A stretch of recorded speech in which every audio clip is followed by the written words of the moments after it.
bikin video.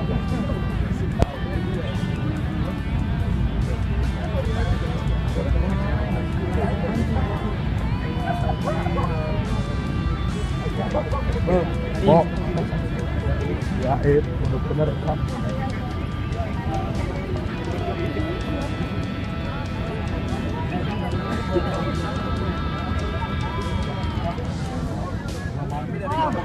Senyumnya dijaga dirinya selama udah museum geologi sama saya kita semuanya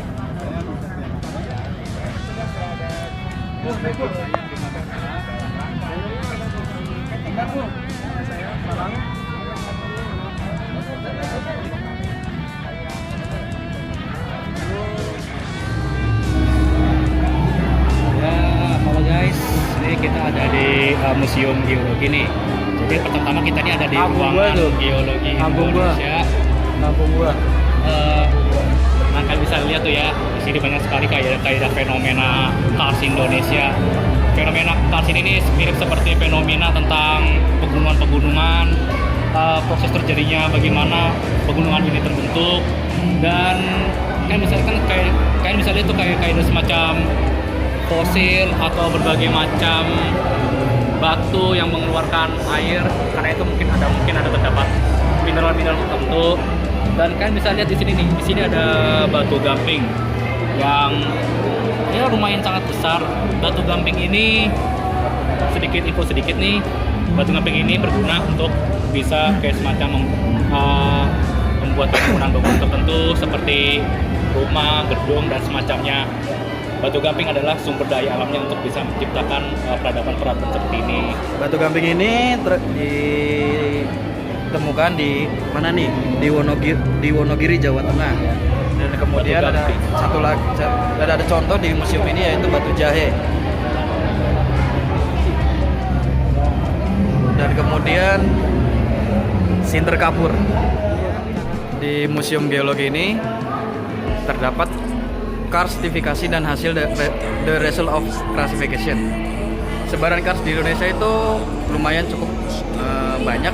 Kars itu proses terjadinya kars itu dari udara, kemudian H2O plus CO2 menjadi H2CO3 asam karbonat, kemudian dari hasil komposisi tanaman turun ke bawah ke tanah.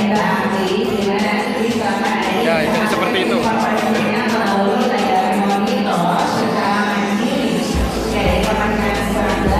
Ya, ini contoh di Museum Geologi seperti contoh seperti menara kars, lalu ini kerucut kars, danau kars atau dolina, stalaktit, straw, debris, sedimen gua, potole, skelok, stalagmit. Nah, ini contoh-contoh dari kars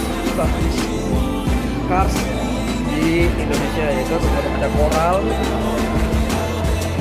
rata-rata dari gua ya, flat koral dan sebagainya. Lihat ada gunung-gunung api. Kan misalnya kan gunung api seperti Krakatau, Toba, atau Merapi atau Tambora yang merupakan terkenal karena letusannya yang sangat besar dan tinggi itu. Letusan itu terjadi karena magma atau panas bumi yang di dalam gunung tersebut itu tuh sudah melebihi kapasitas sehingga harus dikeluarkan secepat mungkin. Karena jika tidak dikeluarkan itu bisa menyebabkan ledakan di bawah permukaan yang bisa menyebabkan gempa yang sangat hebat sekali. Nah, di sini ini ada contoh dari letusan-letusan gunung api ini seperti lumpur belerang dan air tawa. Lalu bisa kita lihat di sini ya, ada material dari yang dikeluarkan oleh gunung api sebagai bom gunung api skoria 1. Nah, ini adalah aliran lava yang membentuk paralel lamination. Ini contoh-contoh aliran lava. Dan yang ini tidak beda itu dari yang sebelumnya, sama saja. Mungkin ada bom kerak roti, tapi yang lainnya sama saja. Yang pertama yang digunakan itu adalah mineral logam. Sumber daya ini merupakan dari kehidupan modern yang saat ini. Mineral logam sangat penting karena mineral ini digunakan sebagai bahan baku berbagai peralatan di dalam sendi kehidupan. Terjadinya mineral logam di alam sangat erat kaitannya terutama dengan proses pembekuan magma sebagai jebakan logam primer.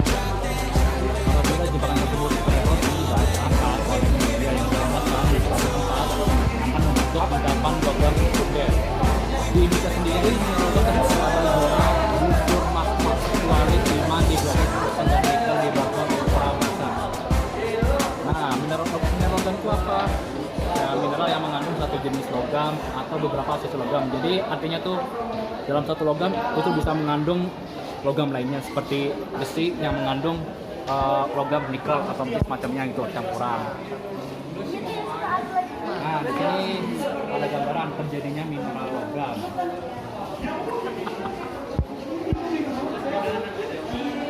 Mineral logam sendiri ada beberapa penggolongannya, yaitu logam mulia, logam yang secara ekonomis sangat berharga dan banyak dibutuhkan, yaitu seperti emas, perak, dan platina. Kalian bisa lihat kan ini ada semacam kayak emas, perak, dan platina. Logam mulia ini mungkin kalian bisa pelajari saat kalian SMA di kelas 1 saat pelajaran kimia, kalian bisa kan tahu. Nah, ada lagi yang namanya logam dasar. Logam ini terdapat dan secara kimiawi lebih aktif. Misalnya tembaga, timbal, timah, hitam, dan ada timah dan seng.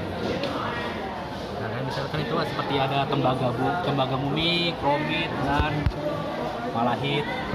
Ini logam dasar. Non logam. Apa itu mineral non logam?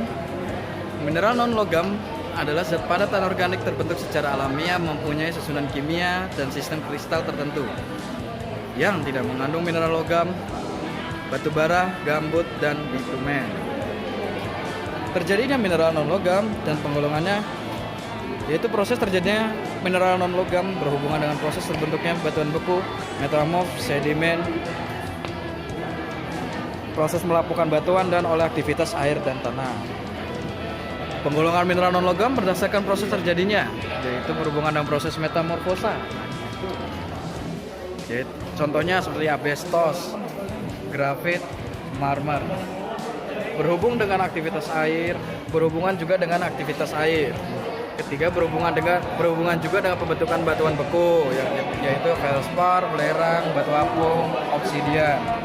Kemudian berhubungan dengan proses sedimentasi seperti lempung, gypsum, zeolit, batu gamping, pasir kuarsa, fosfat atau bahan pupuk. Dan kemudian juga berhubungan dengan proses pelapukan seperti boksit, lempung, kaolin. Nah, ini contohnya. Pelapukan ini terhadap hubungannya dengan batu-batuan di sedimen tertentu. Itu batu mulia. Apa itu batu mulia? Batu mulia atau gemstone adalah setiap jenis batuan mineral atau bahan lainnya yang setelah diolah memiliki unsur kelangkaan, keindahan, dan ketahanan yang memadai untuk dipakai sebagai barang perhiasan. Seperti ini. Ini adalah batu mulia, sitrin. Nah,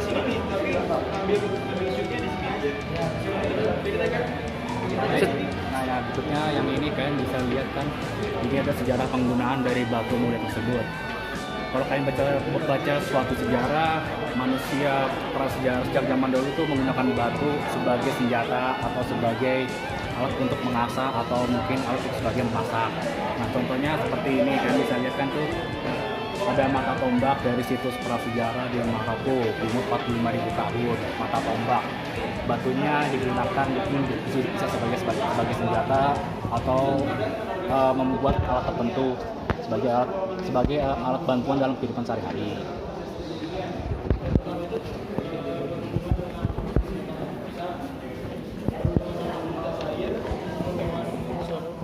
Intan terbentuk dalam suhu dan tekanan yang sangat tinggi pada kedalaman 95-150 km dengan selubung atas.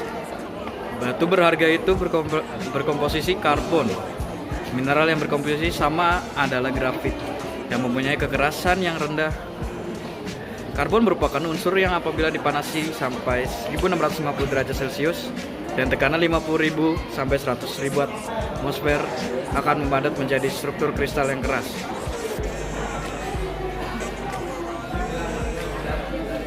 Ini adalah model penambang Kimberlite.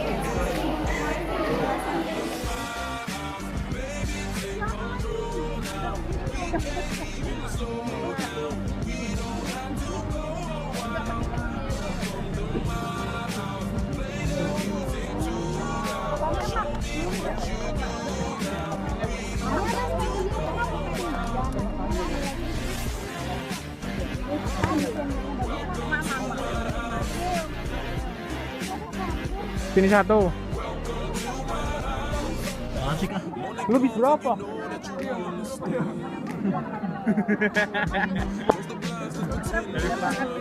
Zaman kayak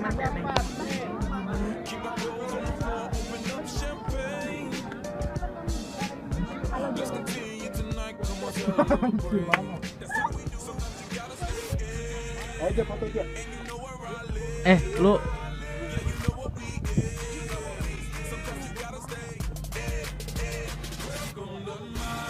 Bi,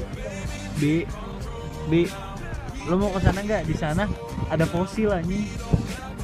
Jadi batuannya tuh bentuk fosil gitu, ada yang bentuk sirip ikan. Di sana gue tahu posisinya.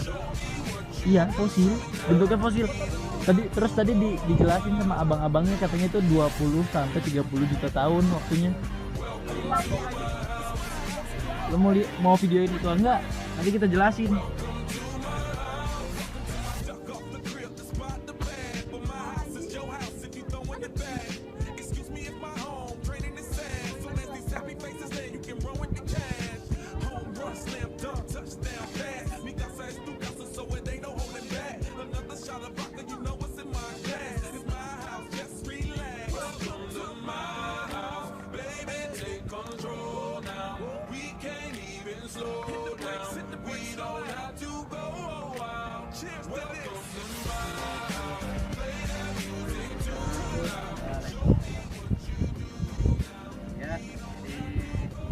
Ilmunya dari kelompok kami. Jadi saya ingin menyampaikan beberapa kesimpulan sedikit dari materi kami. Jadi dari tadi pertama satu museum geologi maupun di Spon Badan saat ini, batunya mungkin tidak jauh berbeda. Ya paling yang berbeda mungkin hanya lingkungannya. Jadi bebatuan ini sama-sama memiliki karakteristik tersendiri dan memiliki ciri-ciri dan tempat-tempatnya tersendiri itu. Ya itulah kesimpulan saya. Ya, selanjutnya di Stone Garden ini banyak ditemukan batu gamping. Batu gamping di sini terdapat dua jenis, yaitu batu gamping non plastik dan batu gamping plastik.